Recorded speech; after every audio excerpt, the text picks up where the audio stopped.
Fraud is a silent threat in the Texas energy retail market. Are you doing enough to take care of your bottom line?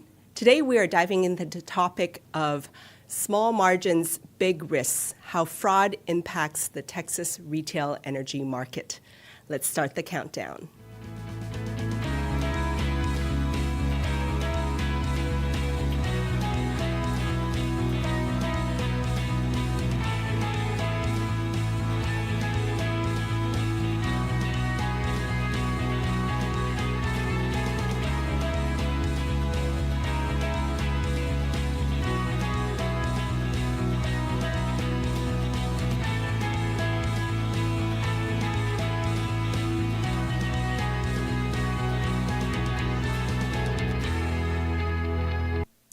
Welcome everyone to the CG Hour. We are kicking off season 4. Can you believe it? We are kicking off season 4 of this show.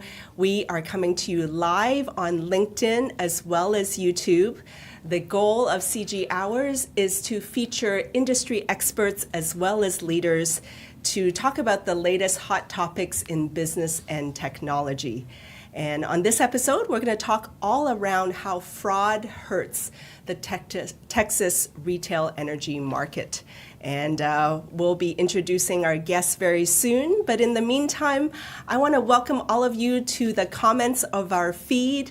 Please introduce yourself in the comments. Tell us where you're tuning in from and tell us what you do. And I challenge you to connect with at least 3 new people in the comments so that you can build your network as well.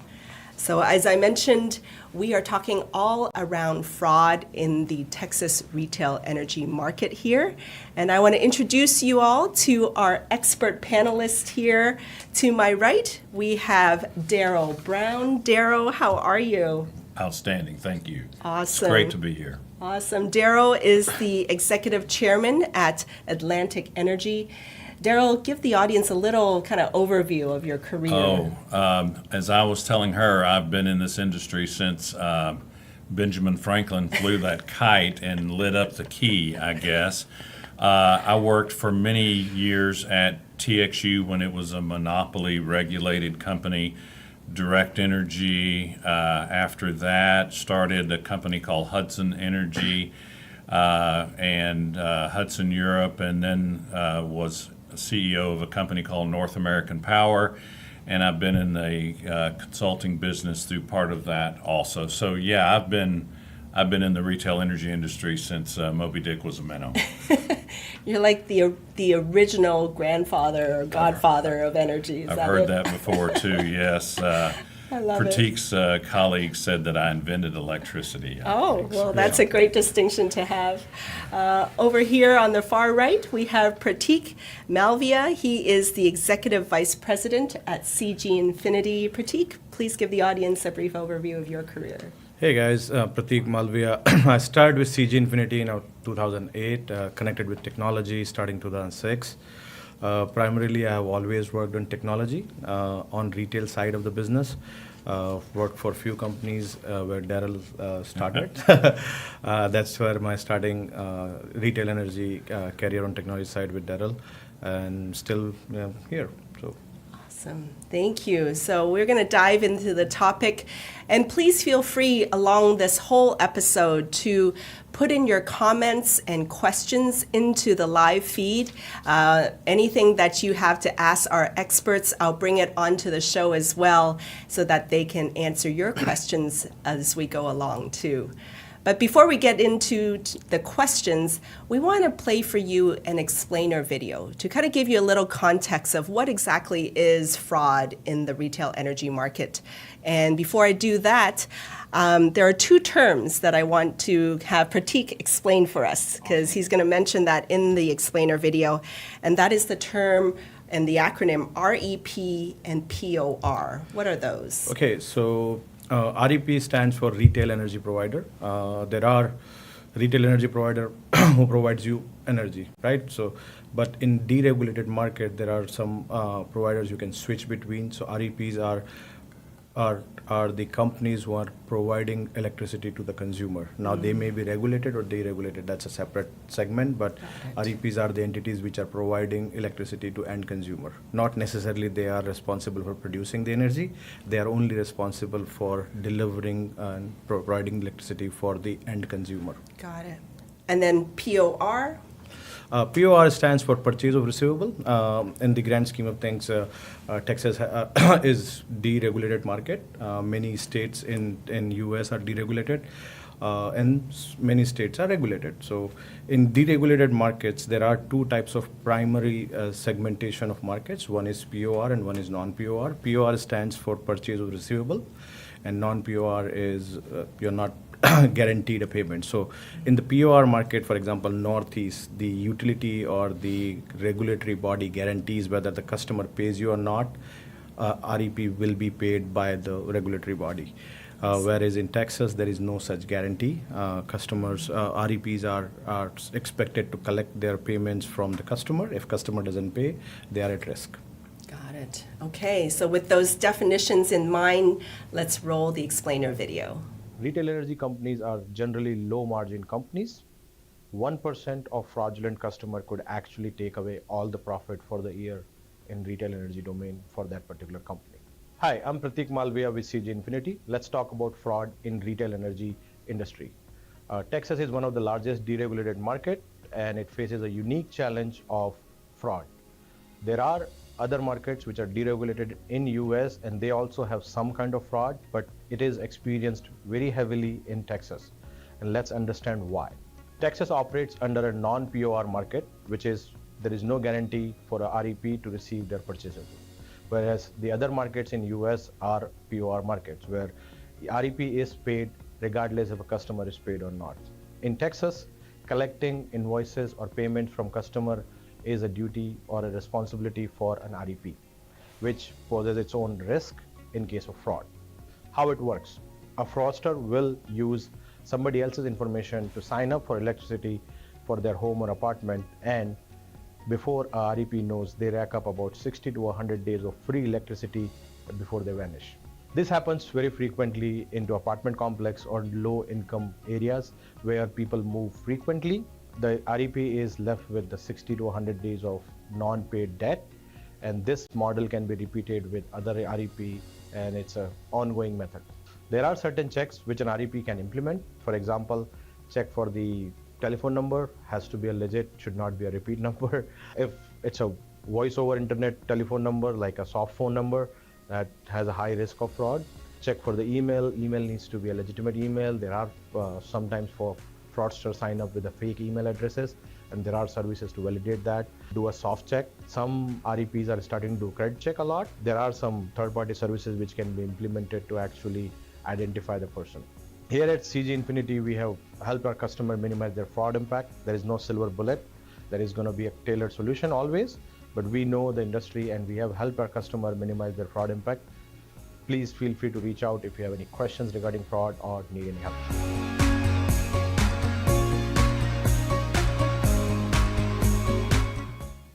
Okay, now we have a great context and background for what it is. I also want to do a shout out to some of our folks that are tuning in. We see Igor tuning in from Dallas, Lacey from Plano, so thank you for joining us. And again, please feel free to comment as we go along and ask your questions. So Daryl, I'm going to start with you. You've obviously have a lot of experience in the energy sector.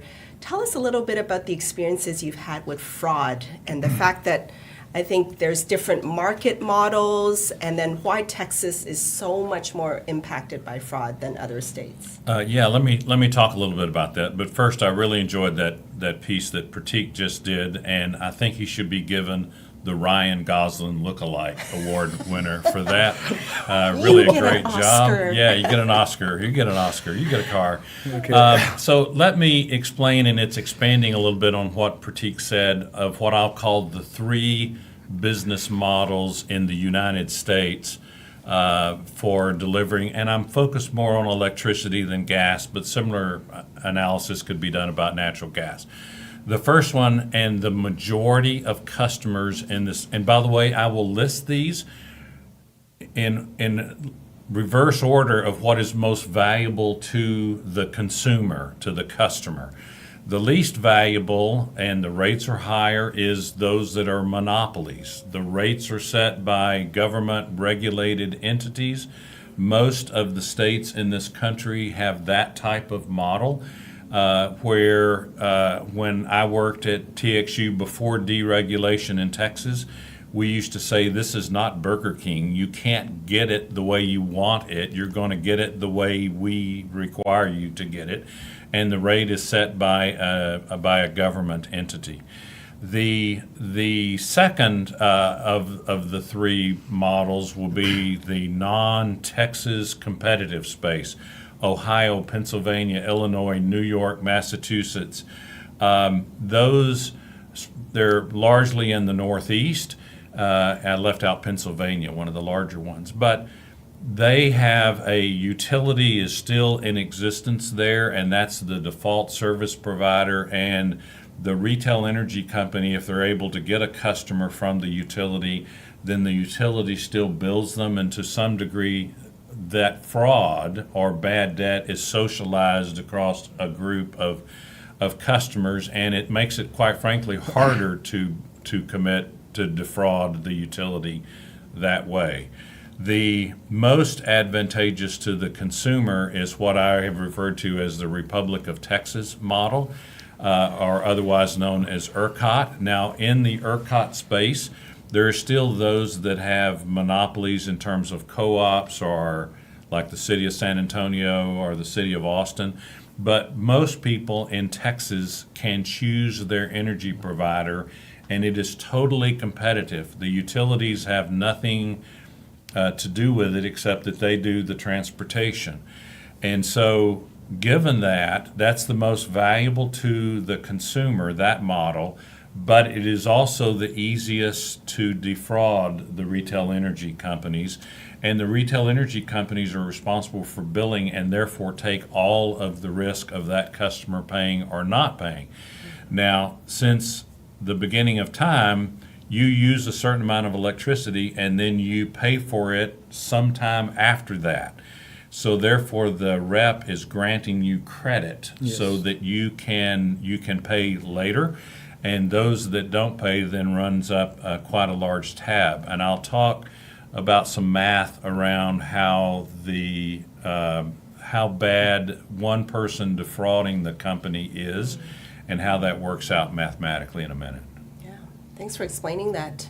Well, Pratik, from your perspective, what are the different types of fraud that you've seen? So, thank you, Texas. Thank you, Daryl. First thing, Republic of Texas. That's going to start some debates. Just gonna let that slide. Awesome. Okay. Talking about fraud. There are different kinds of fraud.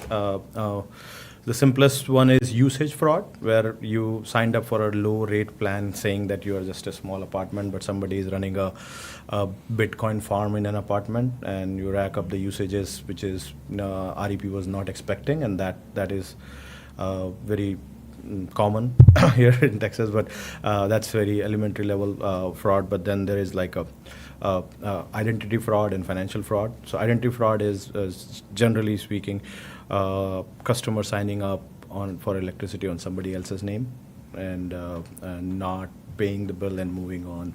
So, and the financial fraud is in the same line, that even though you were the customer, legitimate customer, but then you move on to the next address and you don't pay your previous bill on purpose. So it's kind of a debt, which is people are especially people who move from places to places are occurring.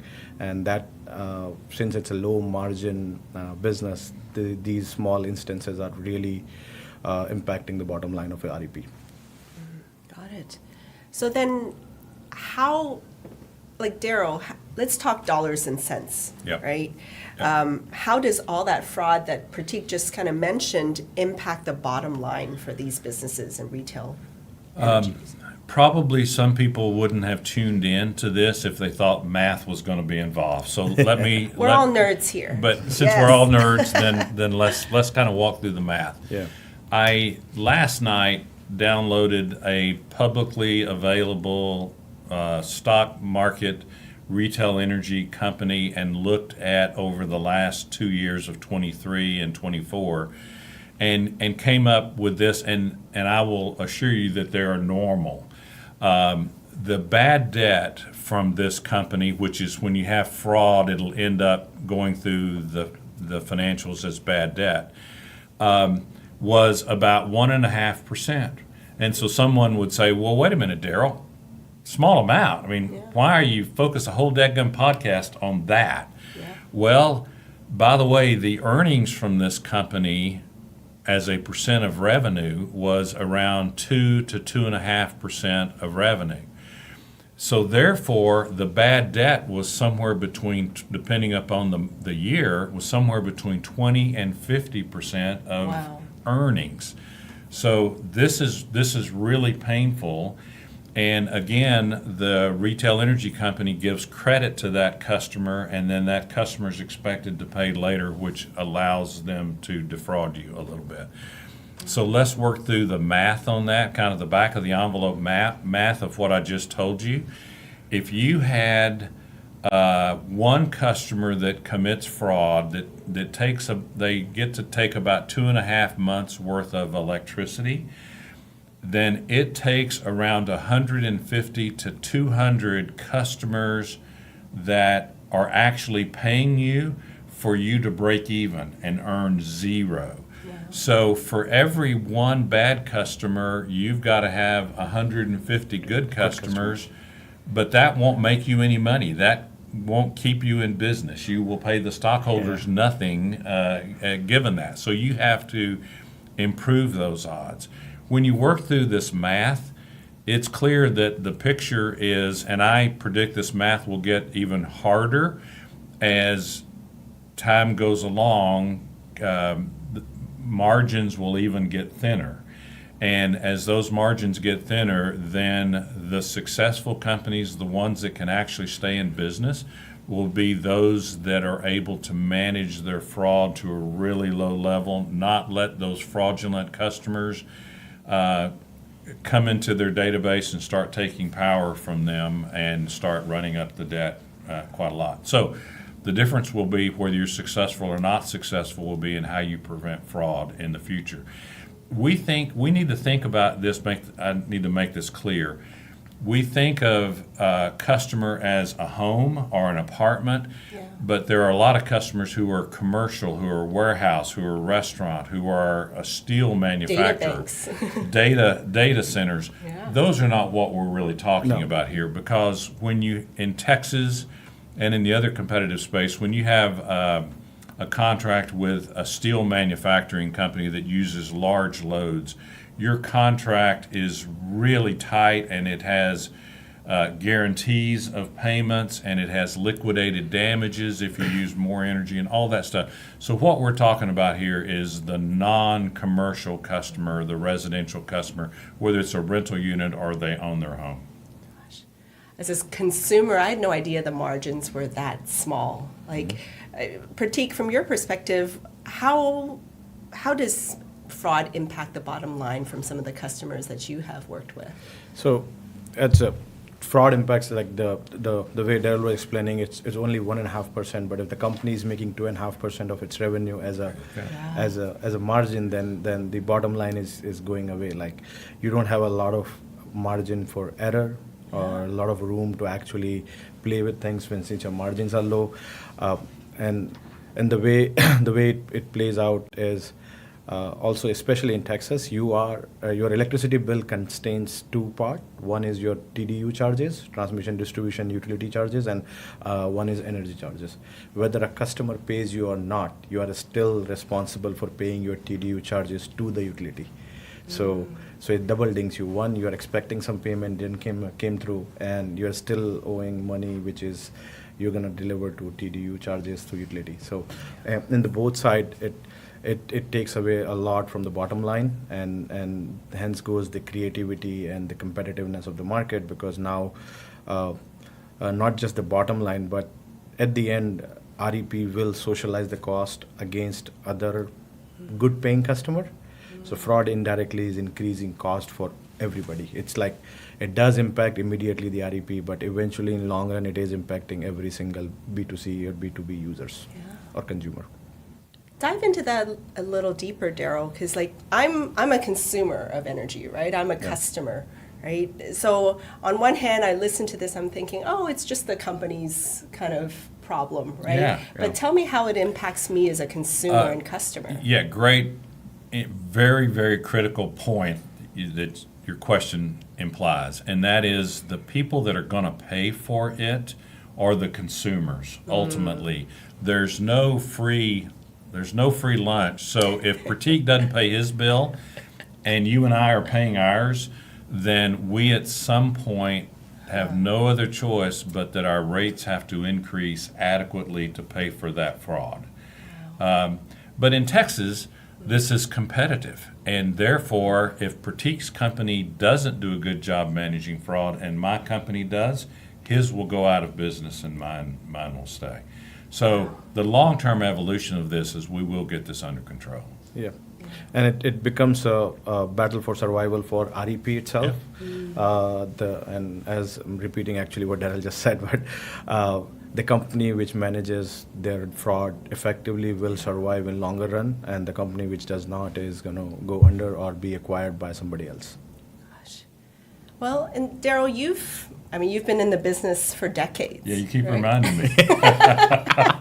That's going to cost me later, isn't it? No, it's not. Tell us how you've kind of seen it evolved, right? Like 20 years ago, how did fraud show up, and then how has How it does it do evolved now? Pratik has probably heard this at some of the industry meetings. My standard speech is about the evolution of the industry and how it evolved from monopoly to competitive, and then kind of taking that and projecting of how it will work in the future. But in thinking about this podcast, it was along the lines of the evolution of fraud. How do people steal? And this will be focused on electricity. It's harder to do gas, to tell you the truth, and it's not as big a deal because the dollars are not as large. But on electricity, the initial way that people would commit fraud would be the wire comes into their house and it goes to the meter, and they wire around the meter. And they can take the meter out, they can put some shunts in, and all of that stuff. Now, the way that the utilities combated that was every month the meter reader came around to read their meter, and they could look and see if there was some contraption around it.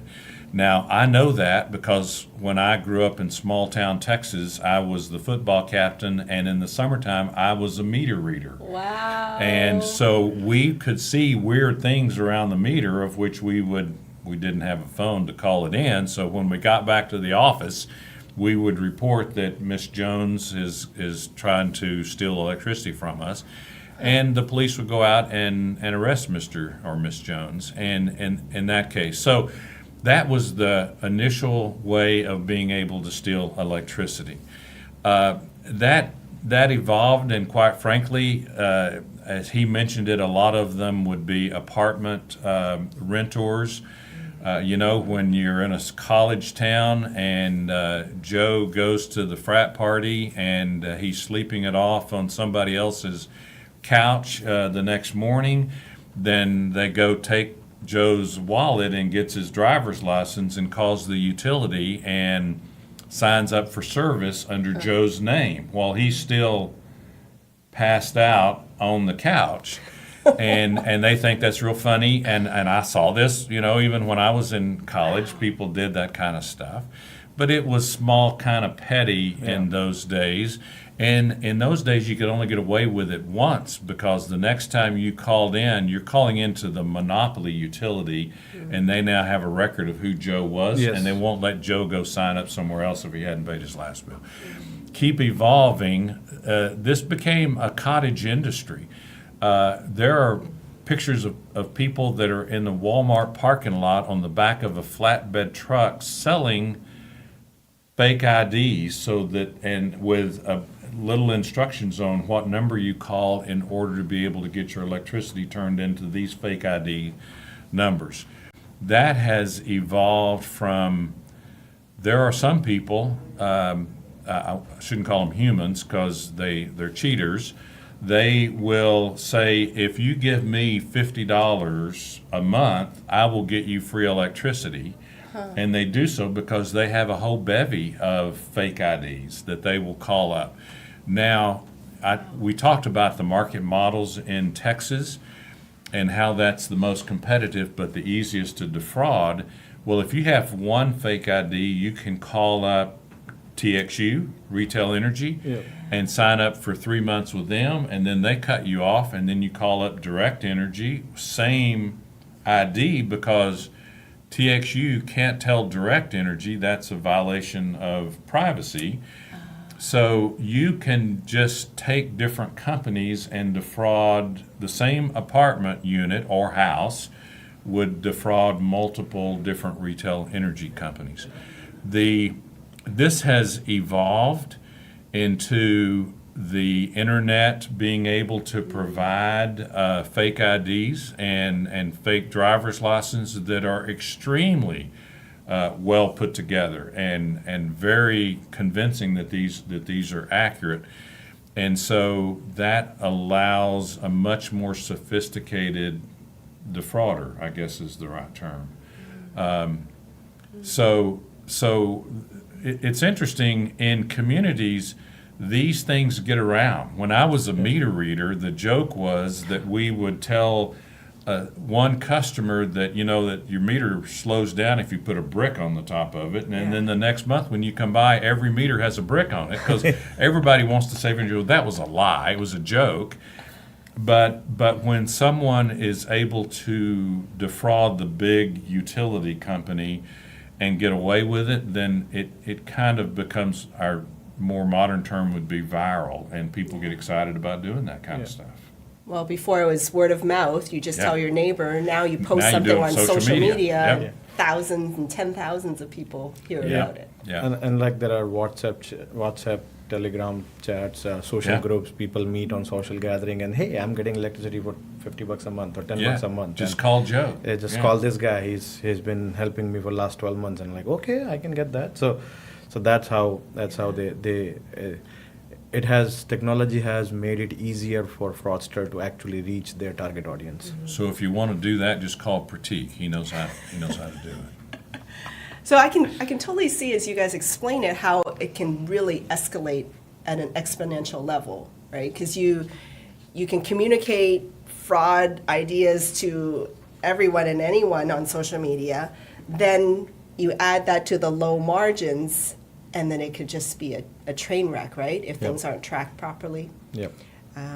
So we want to share with you another video here that Daryl helped us put together, and just to give you even further insights. So let's roll that now. I am a true dyed-in-the-wool Texan, fifth generation, and I am very passionate about free market capitalism. However, every system has its challenges, and this one that I'm going to talk about or that we're going to address is the subject of fraud in the industry. I am fortunate to have been the CEO of a handful of retail energy companies. I can tell you from all of that experience that the best market in the United States, at least, is the Texas market. It's the most competitive, it's the most open, and quite frankly, consumers benefit from that competitive standards here in Texas. Those standards of which we run the industry were developed in the very late 1990s and the early 2000s. Those standards did not allow for sharing of data between competitive retail energy companies, which quite frankly opens the door to some vulnerability associated with fraud.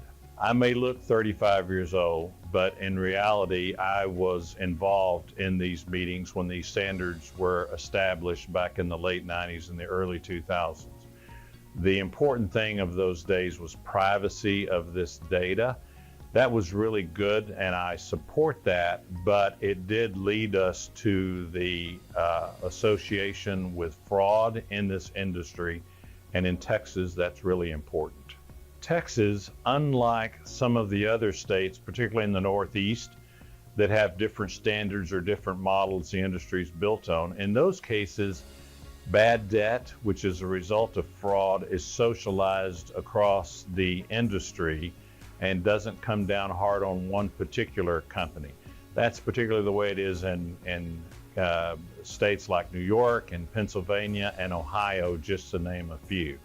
In Texas, fraud's more than a nuisance. It has to be aggressively managed, or it could be a business killer. Those companies that are really trying to do right for their customers can be harmed greatly by fraud if it's not managed well. All parties in this state are affected. The winners, or those that manage fraud well, can stay in business. Those that can't probably won't. We must develop secure and effective systems to combat fraud. The good news is we can do that. That has been done without sacrificing the principles that the market was built on in the first place. We would love to hear your thoughts. Anybody have any questions about that, feel free to reach out to CG Infinity.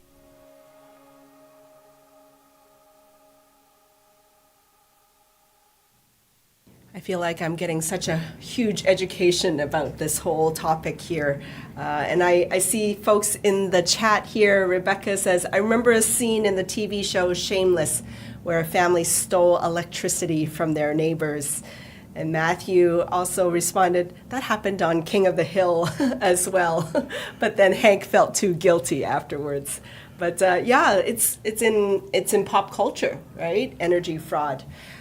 We did get a very good question here from Nitish in our comments. Maybe Daryl, you can address this. Can all energy companies not just go with a pay-as-you-go model in order to reduce the fraud? Yeah, that would be, they are, especially in Texas where you have really advanced metering, you can actually read people's meter every day. And you could, if you wanted to, debit their credit card. There are a small number of retail energy companies who have offered advanced pay. So you're gonna probably, given our forecast, your bill for the month of January will be $120. So let's charge you $120 now, and then we'll true up on February the 1st. Those are not very popular just because they have the estimate and then the true up and then the billing gets a little harder.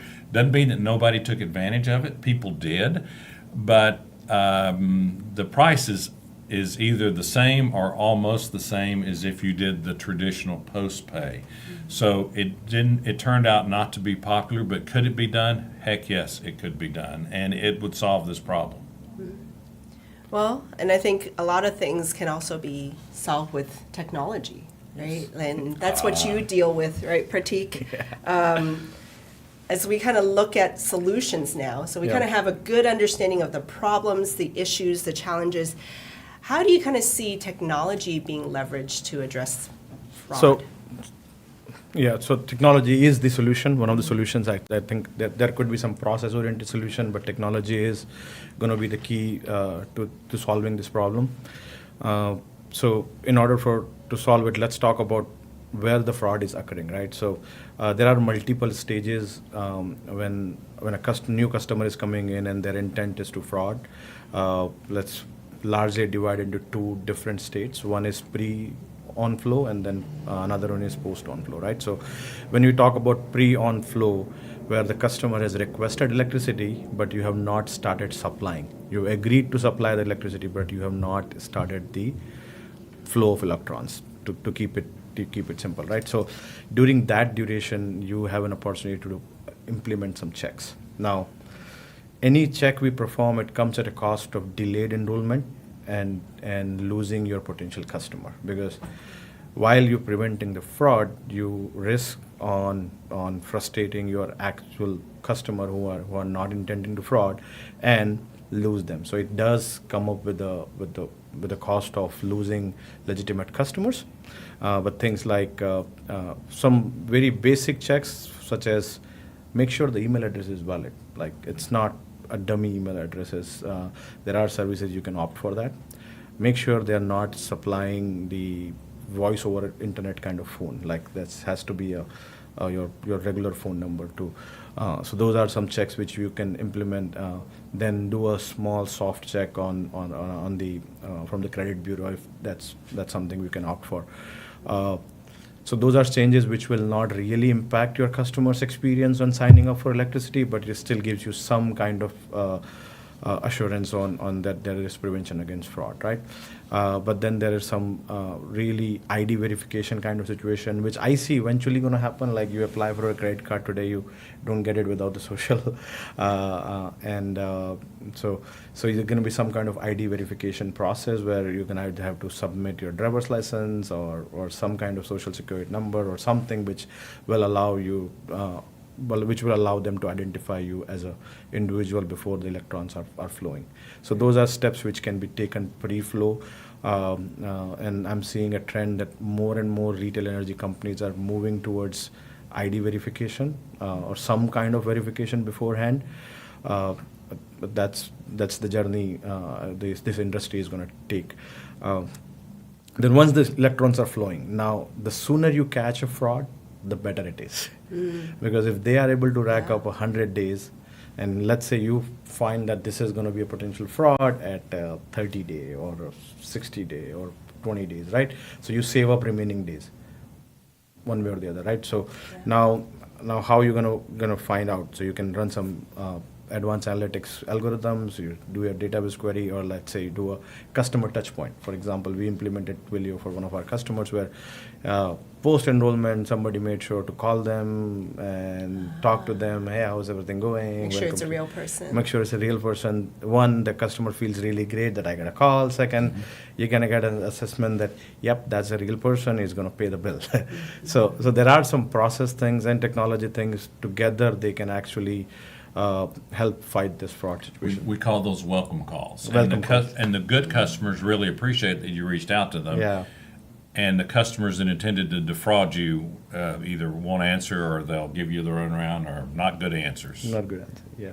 And so, yeah, and the call tells you a lot that whether the customer is going to be fraudster or not. So then you have a special attention to pay, and then other processes that how can we make sure we minimize, electrons are flowing, but how can we make sure to minimize this 100 to 120 days or 80 to 100, whatever days, to least possible loss. Right. Well, Darrow, from your perspective, how have you kind of handled that balancing act between trying to make it easier for people to onboard and sign up for the energy versus all these security checks and measures and controls that need to be in place? It's an inside the industry great question because things have evolved inside retail energy companies. Initially, it was all about sales. All three most important things in a company was sales, sales, sales. And quite frankly, we initially incented the sales team. That's all they worry about is sales. Just because you sign up people that are going to defraud you, to the guy that's incented or the gal that's incented to have more sales, more meters, more customers, then that doesn't Nothing matter. else matters. Just the number. Nothing else matters. And if you're going to lose money on those customers, they still get their bonus. So better run companies have incentives in the sales area for sales and then long-term viability of those customers. So sales that last more than 3 months, he indicated 100 days or something like that. So if you get 1% of your customers that last less than 100 days, then your bonus is diminished because of that, which changed the entire thrust. It is a normal and good tension between the sales organization and the operations, the financial people. That's the way it's supposed to be inside. There's always an argument, but you never can just set it up for sales value only and then we'll worry about the problems later because you'll be out of business later. So that tension, while it's healthy, it requires a significant amount of oversight and management of those people to be able to to follow the right protocol. The point that was made in the little video, I want to make clear, and that is that in the future, the difference of you being successful in the retail space, the residential retail space, will be how well you manage fraud and how well you manage your margins. But margins will continue to erode in this space, and the big guys will be the successors. And so the way you manage fraud and the technology that people like Pratik develop in order to do that. And good paying customers probably will have to, over time, develop a little bit of a thick skin. I signed up for something the other day and it asked me, have you lived at any of these places? Have you, all these are public Yes. information, but it's things that I at least would have argued, I don't want to answer this, I just want electricity. You probably have more sensitivity to what they're trying to do, which will hold down your rates in the long run. Well, it's like educating me as a consumer and customer not to be annoyed with all the checks, because I guess now after this episode, I'm thinking of it as the more checks, the better, because then if fraud does happen, Yeah. I'm less likely to be affected by it, Yep. right? Yep. It's so I guess retraining us consumers that checks and balances are good even when we're signing up for electricity. Well, it's right? almost like politics, though. Explaining is losing. You don't want to upset your good paying customers in order to weed out the bad paying customers. Yeah. Now, the better we get in technology, whether you can tell, AI can tell somebody's voice inflection, whether they're telling you the truth or not, or you get a lie detector of some kind of technology that allows for us to distinguish those people early on is absolutely essential for a good running industry. Yeah. Pratik, we have a question here from Jim Smelly. Since we're talking about tech, we have to Yeah. kind of talk about AI, Yeah. right? And his question is, do you have any hunches about how AI will impact fraud? We already see an increase in identity fraud. Does AI provide new tools to combat fraud? Have you seen any? So there are various forms. Yes, there are various forms of AI. When I talk about AI, I'm more leaning toward machine learning and AI ML, not really on the generative AI side. So machine learning models are improving day by day, and they are providing some more insights on to what could potentially lead. Also, there is a there is a general trend on when you do a welcome call or your enrollment journey, your AI model can actually assess that model and tell you the output of it, saying that it might, with the 70% confident that it's going to be a legitimate customer, or with 10% confident that it's going to be a legitimate customer. So depending on the parameter you set, your model can actually assess the journey of a customer and give you a preview whether it's going to be a fraudster or not. It has more similar use cases than retention models, which have been used in the industry for years, that they come up with the strategies to actually assess which customer we will be successfully able to retain at what price, right? So this game of validating an enrollment is basically going in the same route of figuring out what parameters we want to put in and what confidence level we have. Well, for those of you out there, as we're going through this episode, I know my brain is kind of churning as to all these kind of prevention measures. One thing that CG Infinity has put together is actually a fraud prevention guidebook. So we'll pull up the QR code there for those of you that are interested in downloading a copy of that. Pull up your iPhone and scan that QR code, and you can download the CG Infinity Fraud Prevention Guidebook. It's a great resource to check out to kind of get yourself prepared. And you may think you're prepared, but maybe there's other things that can be done and other things that can be considered as well. Now, Pratik, you already mentioned some of the kind of pre-on-flow things as well as the post-on-flow technology solutions. Yes. Outside of technology, because after all, technology is the tool, Yeah. are there business processes and operational flows that companies can look at? So there's one thing which Daryl touched on a little bit, a few minutes ago, and maybe he'll explain it a little bit after me. So right now, as per the law, the two retail energy companies cannot share data on the fraudster, right? So that's prohibited by law. But then, if you look at the other industries where you have credit collection companies, agencies which are actually providing you the information, right? So it's some kind of that. I think it's a legislative change which needs to happen. Daryl can speak more about it, but that needs to happen for the industry to be able to actually prevent fraud in the retail space for B2C. That's your thoughts, Daryl, on that? Well, I was actually going to bring that up, and it's somewhat old school, but yes, if you could have an independent entity that is sworn to and maybe government approved that you're going to meet certain standards, then it is appropriate, or maybe even the current credit bureaus, to have a possible previous fraud detection kind of a bullet that this should be manageable. Nobody wants to allow this to run rampant, and it hurts. So I don't know actually whether it takes legislative changes or not. I personally don't think so. Okay. But it will take somebody identifying this as a need that the market could take advantage of and would pay for, and run such a database as an independent provider like a credit bureau or credit agency. So I think that's one possibility, and then there's all types of other AI possibilities. I don't know what the best solution is.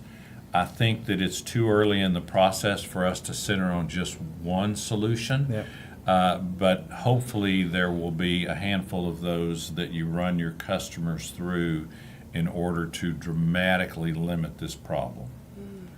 Do you think that all these providers will share information with each other over time? All of those providers would gladly share to an agency that has certain guardrails, certain regulatory guardrails and approvals for them to say, I was told that Pratik has cheated 3 different companies so far, and so watch out for this driver's license number. But exactly what form that would take, I'm not an expert in the legalities of credit bureaus' limitations.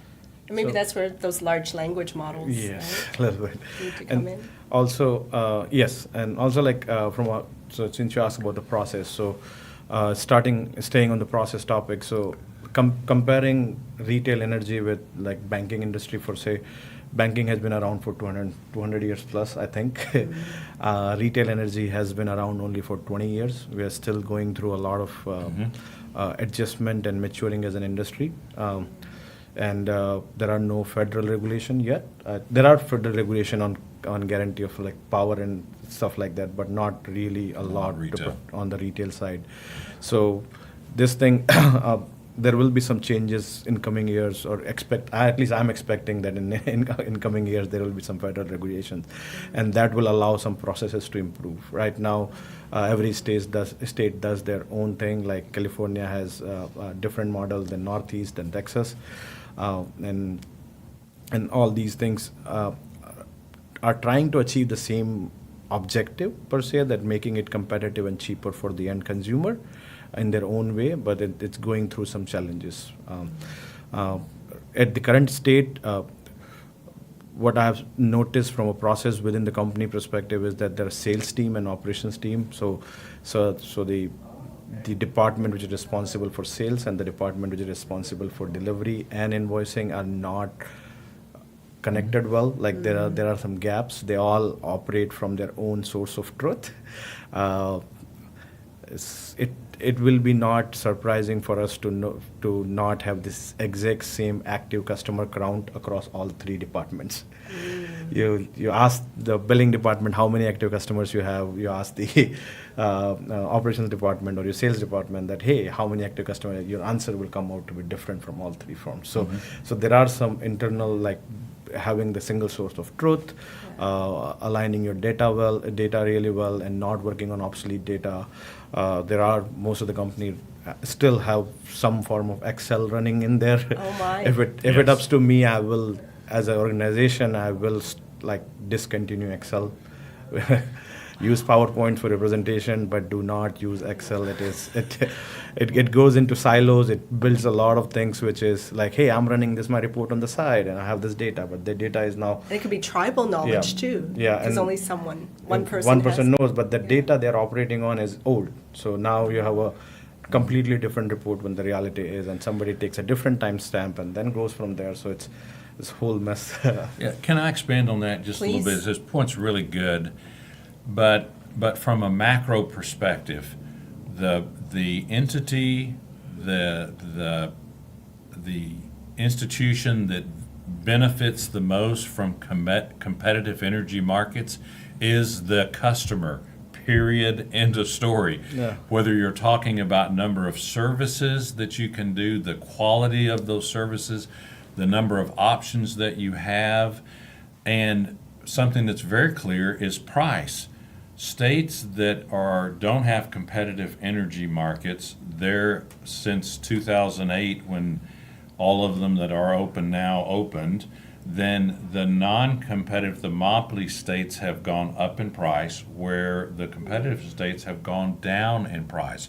Now, given the most recent inflation over the last 4-ish years, both have gone up, but still, being in a competitive market, the consumer is the one that advantaged. So when you put in a good model like this, then you're probably going to have little things that pop out. I will consider this a little thing that pops out, but margins are so thin that pop out could kill you, so you really have to get control of it very fast.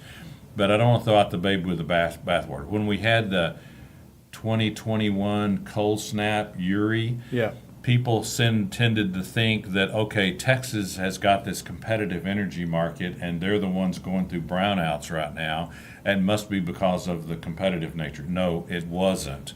And this is something that pops out of a really good model, so I don't want us to beat up the model. We just need to fix this thing very effectively. Yeah. Well, as we kind of land the plane on this episode, Pratik, any kind of parting advice you'd have on telling retailers how to get ahead of fraud? Maybe like several things they need to be thinking about right now.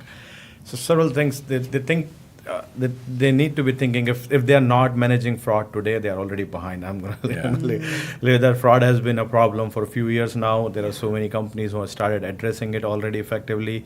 If any retail energy provider or REP is not managing their fraud day in and out, they are already behind. They need to start get going on that. One other thing is there is a right balance between how much constraint or how much checks you want to put and how much checks you don't want to put, and you want to make sure that that's something you're aligned with.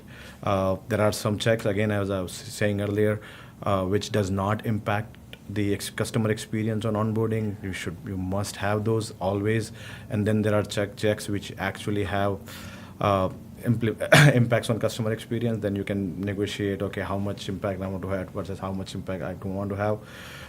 There are some retailers actively do not serve certain zip code because they tend to observe a lot of fraud in that zip codes. So always be on the lookout that, okay, so it will be surprising if you run a report later on, right? And that's where your machine learning capabilities comes in play. That if you do an assessment by zip code, that where did I make money and where I did not make money, you can actually eliminate your 2 zip codes which has most fraud. Wow. And rest books are really fine. So it's like your outliers, and technology can help you identify your outliers. And if you just get rid of your outliers, you will eventually have a sustainable business. So these things does not require like an open heart surgery. These are small changes which you can make within the organization to actually effectively manage your fraud. And customers or the fraudster will always find new ways of committing fraud. So be on the lookout on what's new happening. That's all I can say. Be preventative. Yeah, be versus preventative. reactive. Oh, Right. oh yeah, we've been reactive for last few years. I think some of the retailers are at par with the market right now. They're happy with where they are from prevention methods, but not be complacent on okay, we are done with it. It's an ongoing battle, like you have battle with credit card industry. They always see fraud coming up, and this is gonna be the same story for retailers. Daryl, any kind of parting advice for the retailers out there to get ahead of fraud? You know, Pratik I thought that Pratik's answer was how do you get ahead of fraud. I thought he was going to say hire him. But Yes, but please. Do that too. I'm going to give you my answer from a CEO type of level. Please. When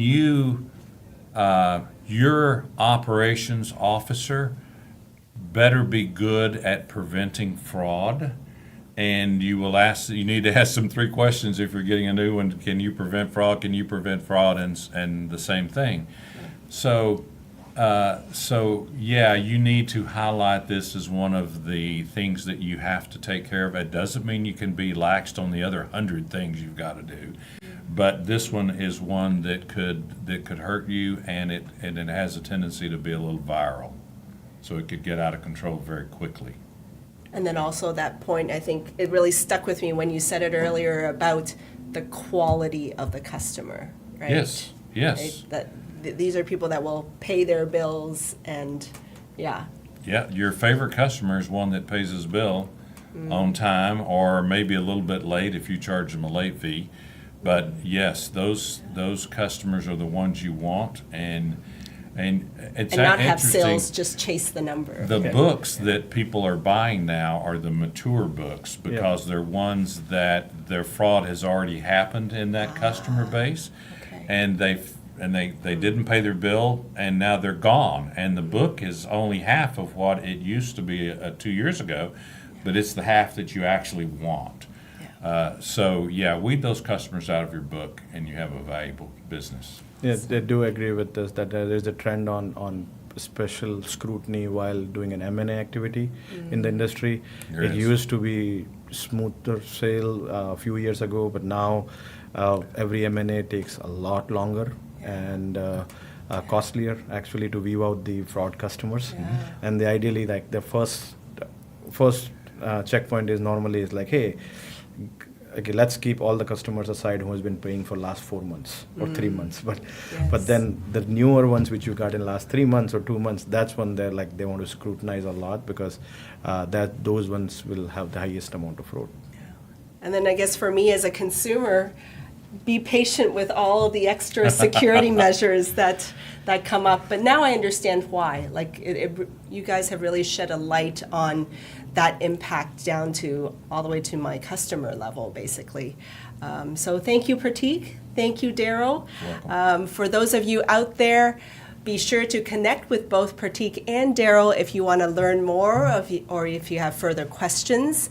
And you saw earlier, you can always grab that QR code. We'll provide a link in the comments as well to get that fraud prevention guidebook from CG Infinity. And be sure to tune in next month. We are going to be talking about the corporate heartbeat, the win-win of giving back. And that will be on March 12th at noon. And I just want to kind of wrap up with the great values of CG and Infinity, the fact that they put people first, driven to transform.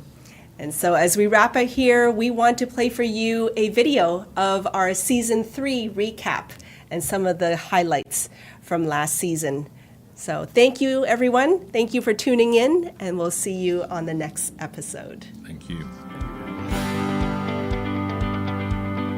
I decided to do a mental health segment in one of my town halls, and my leaders really stepped up. I have to think that there are some very intelligent,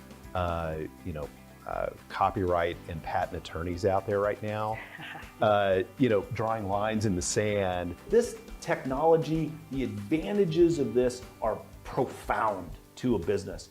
And there's something you can't or shouldn't ignore.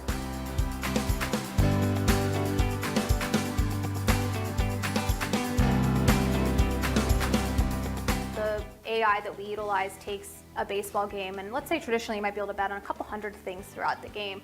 we can add 15,000 betting opportunities to a single baseball game. The cyber strike in 2018, it actually forced regulatory change where energy companies had to put down a larger sort of bond in order to even operate in the market. So when you think of the positive patterns, when you think of habits, when you think of feeling a little bit known, AI can really support that as well.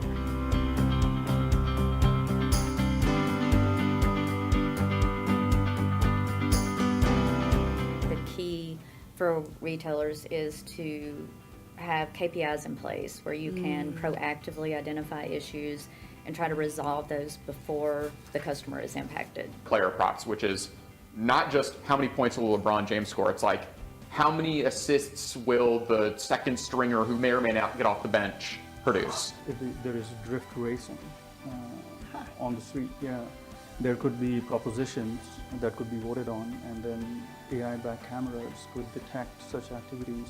From a language standpoint, there's so many benefits, right? Because you have a tool that knows how to read a name or maybe understands where the name is from, has the ability to learn how to pronounce it.